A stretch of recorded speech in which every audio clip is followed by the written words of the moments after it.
Olá malta, espero que vocês estejam bem. Nós hoje vamos para o segundo vídeo desta playlist em que fala sobre o reviralho em Portugal. O que foi o reviralho em Portugal, a resistência republicana.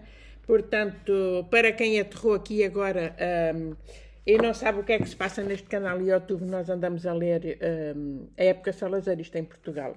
Desde a queda da monarquia, a implantação da Primeira República, Segunda República, o Estado Novo, a época fascista em Portugal e vai ir até ao 25 de abril de 1974. Portanto, andamos a ler uma coleção de livros que é este. E este primeiro livro vai de 1926 a 1932, a ascensão de Salazar ao poder, os anos de Salazar, o que se contava e o que se ocultava durante o Estado Novo. Portanto, esta coleção de livros foi escrita por muitos historiadores, eu não vou enumerá-los todos, é uma coleção bastante conhecida, que saiu em Portugal há uns anos. Portanto, é baseada em muitos historiadores, escritores, jornalistas, que contribuíram com a sua pesquisa para esta coleção de livros. Portanto, hoje vamos para o segundo vídeo do reviralho, que foi o reviralho em Portugal. E então diz o seguinte: a República Socialista, depois da ineficácia dos governos de acalmação de Vicente de Freitas, 1928-29, e de Eventos Farrás, 1930, para garantirem uma transição constitucional, a ditadura ganhou fôlego, encontrou um líder, Salazar. Desenvolveu uma doutrina e pôs em prática um programa político de instauração de uma ditadura definitiva e constitucionalizada. Era um programa político que passava pelo combate à oposição republicana em todas as frentes, pela repressão, prisões, deportações e exílios, pelo afastamento dos mais perigosos, por julgamentos sumários, pelo desmantelamento das redes e partidos republicanos, pela amnistia restritiva dos opositores e pela sua reintegração nos cargos públicos e pela propaganda dos novos ideais, tendo em vista a acomodação das elites e dos mais intransigentes. A política de acomodação teve efeitos práticos muito favoráveis na implantação da ditadura. No final desta segunda fase da resistência republicana, Lago Cerqueira, um dos democráticos que estiveram próximos da Liga de Paris, referia numa carta a Bernardino Machado: é grande tristeza para os que, como eu, têm ido a Portugal ultimamente, ver como todos ou quase todos se vão acomodando ao novo estado das coisas. No entanto, no decurso deste processo de acomodação das elites à nova situação, que começa e se aprofunda na primeira metade da década de 30, ocorreu igualmente um processo de clarificação no interior do campo oposicionista republicano que afastou definitivamente os elementos moderados, programática e estrategicamente, e deixou no terreno os partidários de uma via revolucionária para a transição de regime. O último momento de aliança estratégica em torno de uma base ampla e de um programa político mínimo ocorreu durante as grandes revoltas do ano de 1931, Ilhas Atlânticas, Madeira e Açores, e 26 de agosto de 1931 em Lisboa. São revoltas plasmadas sobre um clima político-social crítico, no caso da Madeira, mesmo pré-insurrecional, mas a que faltava uma direção revolucionária. Os líderes revolucionários da Liga de Paris e o Comitê Revolucionário de Madrid, instalado em Espanha depois da implantação da Segunda República, mais tarde conhecido como o Grupo dos Budas, estão fora das decisões que conduziram à revolta das ilhas, tomadas por militares deportados ligados a grupos de liberais moderados, que permaneciam na clandestinidade continental, como os que obedeciam ao coronel Ribeiro de Carvalho e ao general Norton de Matos. Na verdade, no exílio, França e Espanha em especial, estão a estabelecer-se relações intensas entre os oposicionistas relações intensas entre os oposicionistas portugueses e os republicanos espanhóis, que da revolta de Jaca, finais de 1930, vão conduzir Espanha à Segunda República Democrática.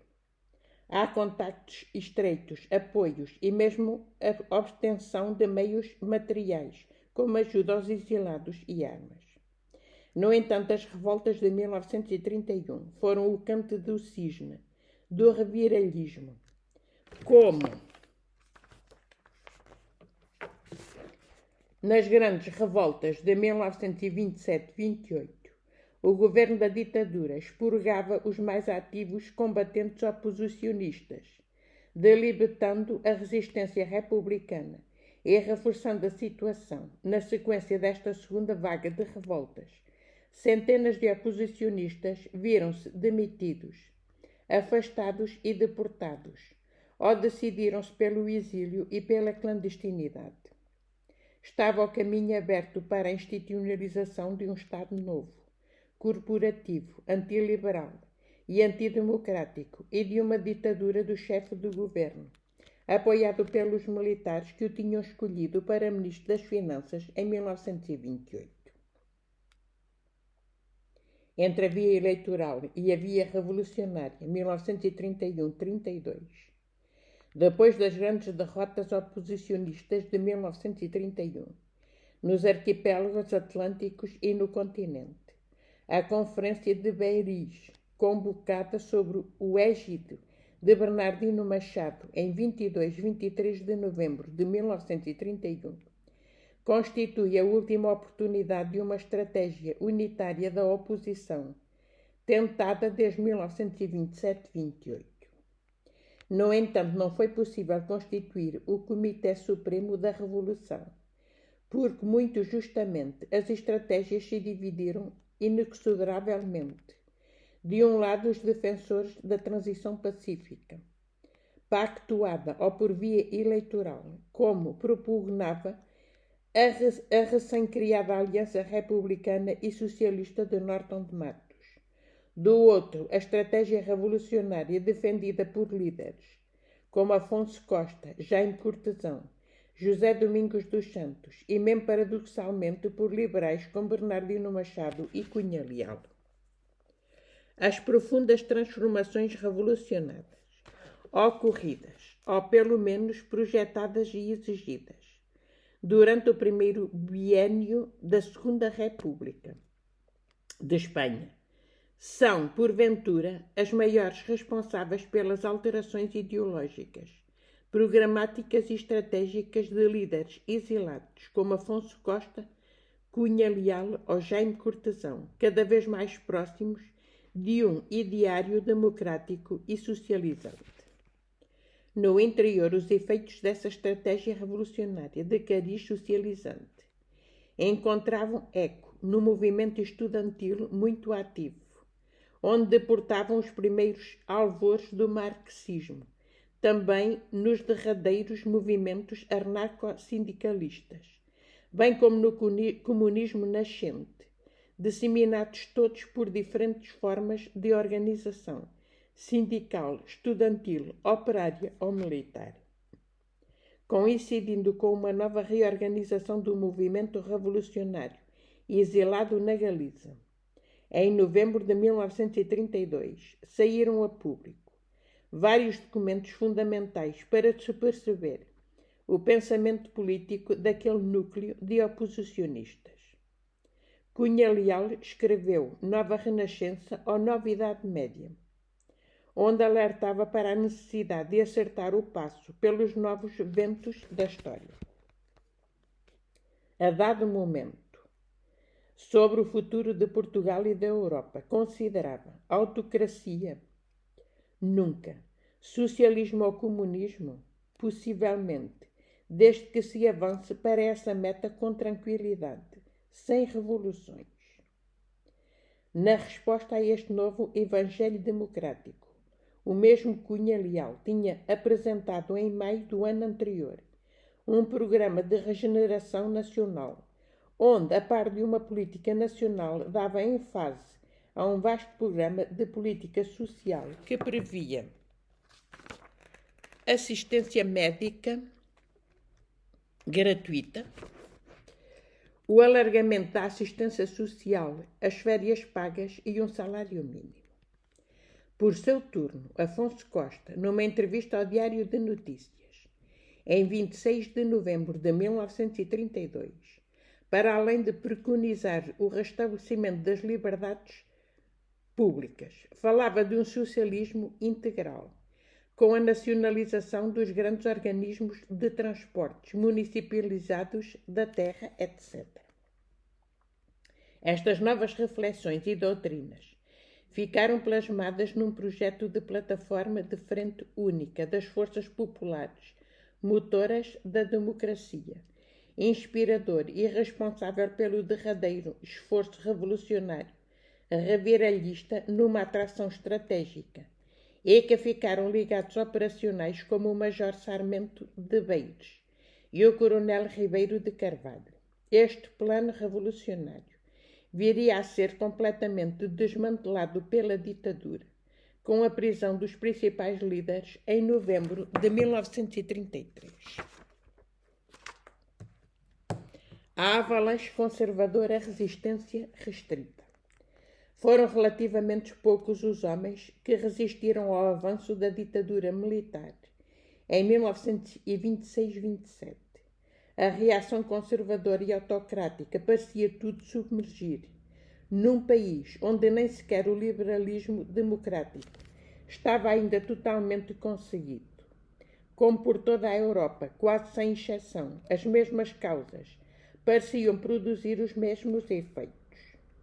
Sem recursos económicos, sob uma crise social aguda, os homens optaram pelo caminho mais fácil. Transigiram na liberdade e na fraternidade em nome da ordem, instaurada e mantida por uma força, armadas, divididas e fortemente politizadas. Com as derrotas sucessivas da resistência republicana, em mais de 10 revoltas ou intentonas levadas a cabo, entre 1926 e 1933, o número dos resistentes restringiu-se ainda mais. Na amnistia de 1932, o ditador permitia-se restringir a entrada no país apenas aos 50 mais perigosos, como se estivesse seguro da acomodação de todos os outros. Não sendo totalmente verdade, porque mesmo sob forte coação e repressão, nunca os opositores deixaram de se manifestar contra a ditadura e o Estado Novo. Também é certo que foi sempre do núcleo mais restrito de reviralhistas, constituído em 1927, que nasceram as mais consequentes tentativas revolucionárias durante a década de 30. Foi da esquerda republicana, constituída nos últimos anos da República, dos ceaneiros, de democráticos, críticos, à linha dominante, e de alguns outros republicanos históricos, como Bernardino Machado e Afonso Costa, que nasceram todas as tentativas revolucionárias de reconstrução da República, de uma outra República que imaginavam regenerada e democrática. É certo que, a partir de 1930, se lhe juntaram alguns liberais liderados por Cunha Leal, e um pouco mais tarde, em 1935, os comunistas. No conjunto, são muito poucos, espalhados pelos inúmeros lugares da deportação, pelo exílio, pelas prisões e pela clandestinidade. No entanto, todos eles eram homens de causas. Portanto, esta parte do reviralho acabou. Eu vou aqui mostrar para vocês uma fotografia dessa altura. Ok. E a legenda diz o seguinte: julgada a insurreição em Lisboa, o segundo tenente da Armada, Henrique Terreiro, dirige na estação de Santa Apolónia o embarque de cerca de 400 revoltosos que vão seguir sob prisão para o Forte de Sacavém. Portanto, são prisioneiros que estão a ser embarcados num comboio. Ok? Na estação de Santa Apolónia. E agora, o que foram as revoltas contra a ditadura, eu vou falar nisto no meu próximo vídeo. as revoltas contra a ditadura, porque tem várias datas. Ok? Revoltas contra a ditadura, portanto, a ditadura começou a ser instalada em maio de 1926 e houve várias revoltas contra a ditadura que não tiveram sucesso, como nós sabemos na história, porque o António de Oliveira Salazar conseguiu mesmo instalar uma ditadura. Será então o meu próximo vídeo. Vá, um beijinho para vocês todos, bye bye, até à próxima.